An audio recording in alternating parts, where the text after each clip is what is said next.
présidente de la coordination nationale infirmière, et Geneviève Coulombier, qui est médecin du travail au CHU de Poitiers. Et en fait, elles vont nous parler des résultats d'une enquête qu'elles ont réalisée sur le stress infirmier. Par l'intermédiaire d'un questionnaire qu'ils ont mis en ligne sur leur site.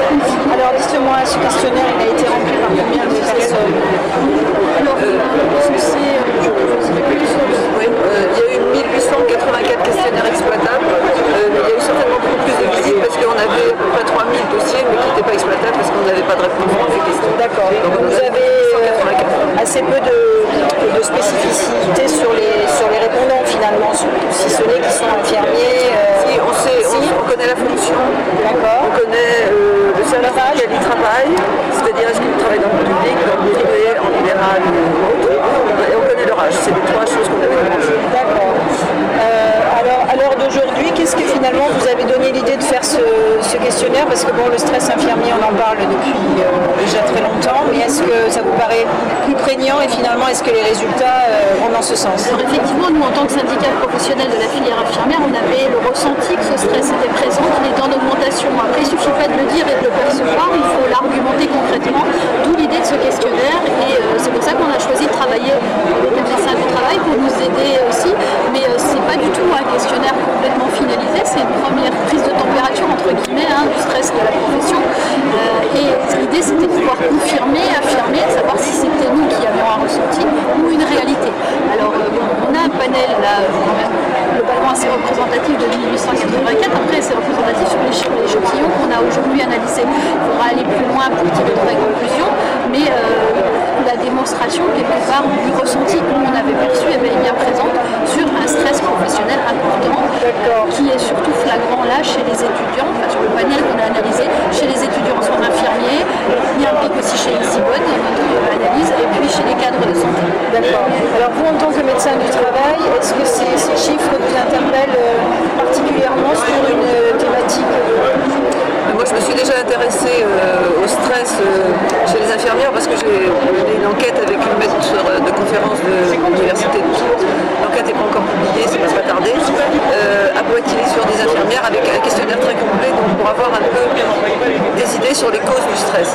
Donc là on mesurait plus globalement le stress, on avait fait trois chapitres en fait, on avait le stress au travail, le stress personnel et le stress global. Et on a vu que dans toutes les catégories, dans toutes les tranches d'âge, le stress au travail est beaucoup plus important significativement que le stress personnel. C'est significatif dans toutes les catégories et dans toutes les tranches d'âge, et même si notre échantillon n'est pas représentatif, ça je pense que c'est une donnée très forte. Alors c'est le stress au travail qui domine, et le stress global, lui, c'est la résultante entre les deux. D'accord. Et alors dans votre échantillon, vous avez quelques hommes, même si effectivement il y a une quinzaine, vous savez pas le sexe. D'accord. Parce qu'on aurait pu imaginer qu'effectivement, notamment dans les équilibres de stress, sur les équilibres familiales et professionnels, chez les femmes, il est plus c'est ce qu'on discutait là aujourd'hui dans l'analyse, c'est que si on espère aller plus loin et refaire un questionnaire beaucoup plus fouillé, d'identifier les causes pour pouvoir avoir des leviers d'action en établissant ce qui sont les facteurs prioritaires aggravants pour pouvoir agir dessus, il va falloir aussi prendre en compte ce critère-là, quelle est la part d'hommes qui répond et quelle est la part de femmes pour voir si on n'a pas des biais aussi de ce côté-là. Alors riche de ces résultats, qu'est-ce que vous allez faire maintenant en deuxième étape? Est-ce que c'est un élément de négociation, de concertation? C'est un premier élément, mais il va falloir aller plus loin pour avoir encore plus d'arguments concrets, mais c'est clair qu'on a une première mesure.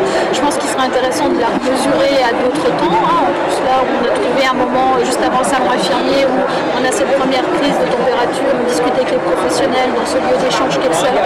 Et puis peut-être renouveler cette mesure l'an prochain, à la même période, pour voir s'il y a une variation ici. Ce qui ne nous empêchera pas d'aller dans une autre étape avec le questionnaire plus fouillé pour identifier concrètement les causes et avoir des actions. Et effectivement, des demandes concrètes auprès des pouvoirs publics. Ça, c'est clair aussi. On pourrait faire aussi peut-être une comparaison stress personnel, stress professionnel dans d'autres catégories, en dehors de la profession soignante. quoi, chez les ouvriers, chez les professions libérales. Il semblerait qu'à l'heure d'aujourd'hui, dans le monde du travail, le stress professionnel soit omniprésent.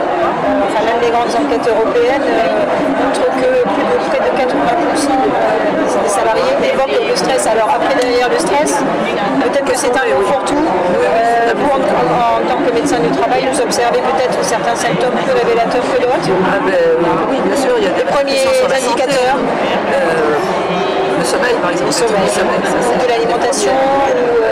Oui, mais c'est surtout les trucs du sommeil, c'est ce qui vient en premier.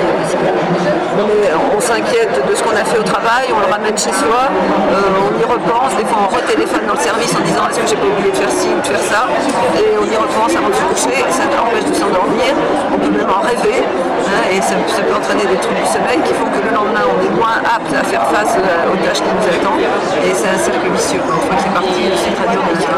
D'accord. Bon, mais on compte sur vous pour travailler sur cette question, continuer et puis améliorer effectivement les conditions de travail et tous les facteurs déclenchants qui effectivement ne font que favoriser ce fameux stress professionnel qu'on connaît hélas trop longtemps. C'est bien notre objectif et c'est complètement la mission d'un syndicat. Si on